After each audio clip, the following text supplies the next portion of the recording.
I'm retired and I still feel guilty about sleeping past 5 a.m. Like real guilt, not oh haha guilt. I mean that uneasy, tight feeling like I had already done something wrong, like I'd failed the day before it even started. Sleeping until 6:30 felt indulgent. And what's funny is no one was judging me. No one was keeping score, but my nervous system was acting like there was. Hi, I'm Michelle, and on my channel we talk about creating a peaceful, confident life after 50, especially if you're living alone, traveling solo, or navigating retirement. If you are in midlife or early retirement and still trying to stick to a strict 5 a.m. routine, you might be unintentionally recreating the very structure you left behind. You might be turning your newfound freedom into a performance. For most of my adult life, I was either in school, working, raising children, or running a business. Waking up at 5 a.m. wasn't some trendy, successful person habit. It was the only time that could truly be mine. I'd wake up early to grab a little bit of me time before real life kicked off, before the kids needed breakfast, before school drop-offs, before work, and before everybody needed something from me. So that early morning hour became sacred. It was my quiet time. It was my small slice of control in a life filled with schedules and responsibilities.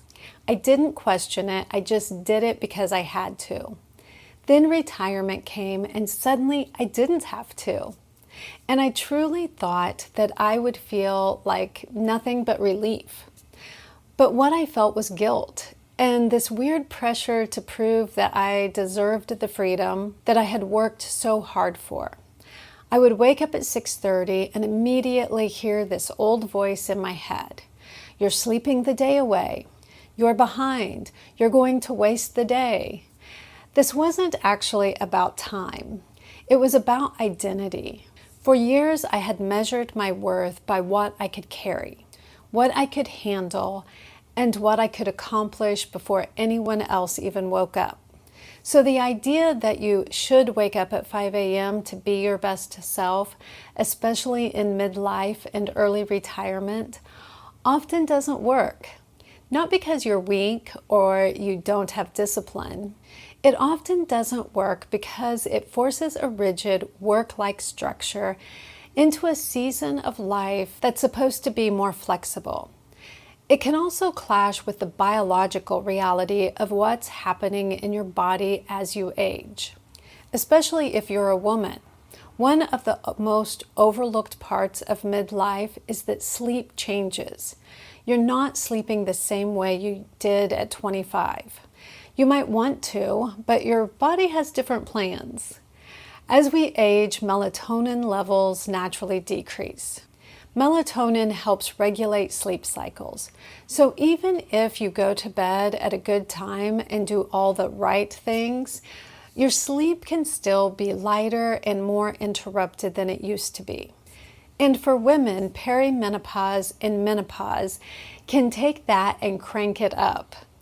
Falling estrogen and progesterone levels can cause night sweats, hot flashes, insomnia, and that exhausting thing where you wake up at 2 or 3 a.m. and your brain decides it's time to review every worry you've ever had. So if your nights are already disrupted, a strict 5 a.m. alarm isn't inspiring, it's punishing. Now yes, some people do become more morning orientated as they get older, but not everyone shifts in the same way. And not everyone is built to wake up at 5 a.m. And even if you naturally wake up earlier, forcing a strict alarm can still create a mismatch between your schedule and your biology. That mismatch can lead to what people call social jet lag, where you're not traveling anywhere, but your body feels like you are. You're waking up on a schedule that your body doesn't agree to. And over time, that creates a sleep debt. And sleep debt isn't just being tired. It affects mood, focus, memory, and resilience. It can make you more anxious, more emotional, and more reactive. And it can make small problems feel bigger than they really are.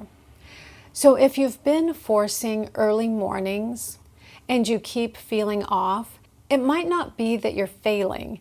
It might be that your body is asking for a different rhythm in this season. Midlife can also bring more fragmented sleep, waking up at 3 or 4 a.m. and not being able to fall back asleep. And if that's you, then a strict 5 a.m. routine can make it worse because it removes any chance to catch up. You're basically telling your body, even if you only slept in pieces, we're getting up anyway. There's also the reality that sleep architecture changes as we age. We tend to spend less time in deep sleep, and our sleep cycles can change. I remember learning that and feeling relieved, because it reframed it for me. It wasn't that I was bad at sleep, it was that sleep itself changes. And once you stop blaming yourself, you can start working with your body instead of against it. And this matters so much in retirement, because the whole point of early retirement is autonomy, freedom, not having your life run by someone else's clock. So when you retire and immediately impose a strict 5 a.m. rule, you can accidentally recreate the same structure you were trying to leave behind. And that can create a very specific kind of burnout. Not job burnout, freedom burnout. It's when you start resenting your own life because you turned it into something that you have to perform, like you're still being graded. I had to face that in myself. I had to ask, why do I feel like I need to prove I'm doing retirement correctly? I still believed that if I wasn't producing, I was wasting. So what do we need to do instead? What's a healthier approach if you're in midlife or retired or even just trying to build a calmer life after 50? One shift is to follow your natural rhythm. Some people are natural early birds. Others warm up later. And in midlife, that rhythm can change. Retirement gives you the chance to discover what your real rhythm is when you're not forcing it. If your life allows it, one of the most helpful experiments is a short no-alarm period, not forever, just long enough to gather information. Let your body wake up naturally and see what happens. You might be surprised that you still wake up early, just not at 5 a.m.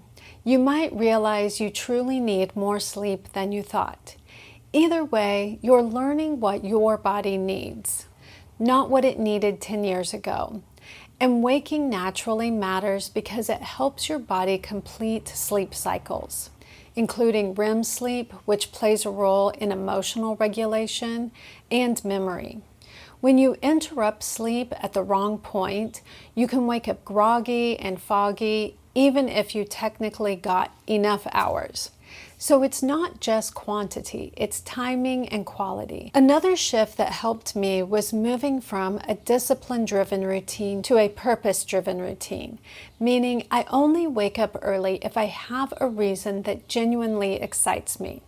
If I'm working on a project I love, if I'm traveling, if I'm meeting up with friends, or if I want that quiet morning time for reading, writing, or walking, then yes, waking up early can feel wonderful. But waking up early just to prove I'm disciplined, that's when it starts to feel like punishment again. So instead of asking, what time should I wake up, try asking, what do I want my mornings to feel like? In midlife, energy management becomes more important than time management. This is the season where your nervous system, your hormones, your mood, and your health matter. Retirement isn't about winning the morning. It's about building a life that you actually want to live.